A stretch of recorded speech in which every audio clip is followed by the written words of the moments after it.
జయ శ్రీరామ.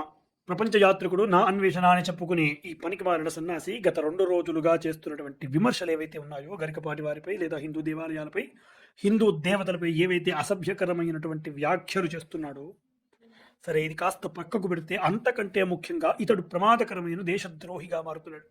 ఎందుకంటే ఈ ప్రపంచ యాత్రికుడు అనేటువంటి ఛానల్లో గత 2 వీడియోలు పెట్టాడు. ఎన్ఆర్ఐలకు మాత్రమే, వాళ్ళు మాత్రమే చూడండి అంటూ చేసినటువంటి ఆ వీడియోలో అతను భారతదేశాన్ని అవహేళన చేస్తూ, భారతదేశాన్ని అవమానపరుస్తూ, భారతదేశ అస్తిత్వాన్ని పాడు చేస్తూ నీచమైన దేశంగా భారతదేశాన్ని ప్రకటితం చేసే ప్రయత్నం చేస్తున్నాడు. ఈ పనికి మారిన విధం అందులో అంటాడు, భారతదేశంలో స్వేచ్ఛ లేదు, ఎవరికి స్వేచ్ఛ లేదు, నీ ఇష్టం వచ్చినట్టు నీవు అక్కడ బ్రతకలేవు అంటూ అంటున్నాడు.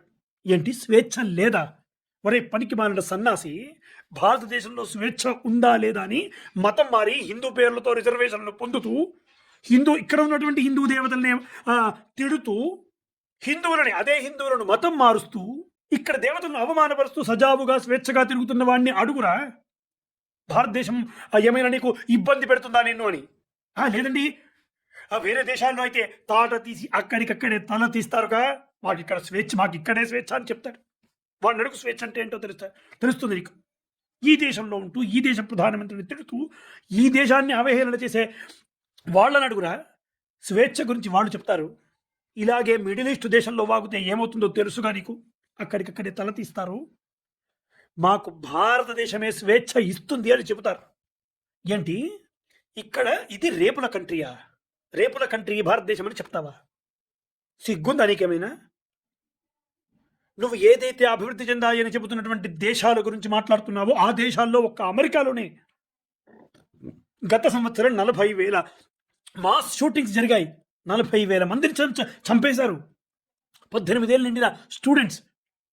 ఈ చర్యలు నీకు గుర్తులేవా? గుర్తు రాదా? మర్చిపోయావా?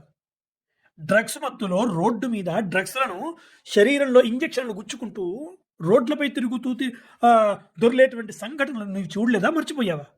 అలా జరగకుండా కాపాడడం నీ దృష్టిలో స్వేచ్ఛ లేకపోవడమా? అవన్నీ స్వేచ్ఛ ఉన్న దేశాలా? ఏంటి భారతదేశంలో ఒక భారతదేశానికి వెళ్తే ఒకవేళ బిడ్డ పుడితే దాన్ని ఎవడైనా రేపు చేస్తే అంటూ మాట్లాడతావా? యువతకు నువ్వేం చెప్తున్నావురా? ఇక్కడున్న ఆడపిల్లలందరూ రోజు రేపులు చేసుకుని ఇంటికి తిరిగి వస్తున్నారా? మీ తల్లిగారు కూడా ఇదే భారతదేశంలోనే ఉంటున్నారు కదా. ఆవిడ అడుగు, రోజు ఎంతమంది ఆడపిల్లలు ఆవిడ కళ్ళ ముందు ఇంట్లో చుట్టుపక్కల తిరిగే వాళ్ళు ఎంతమంది అత్యాచారాలకు గురవుతున్నారు అని, ఎంతమంది రేపులకు గురవుతున్నారో ఆవిడ చెప్తుంది. ఇవన్నీ కేవలం భారతదేశంలో మాత్రమే ఉన్నాయా? నువ్వు గుర్తుకుంటూ వెళ్ళిపోయిన థాయిలాండ్లో ఇవన్నీ ఏవి లేవా?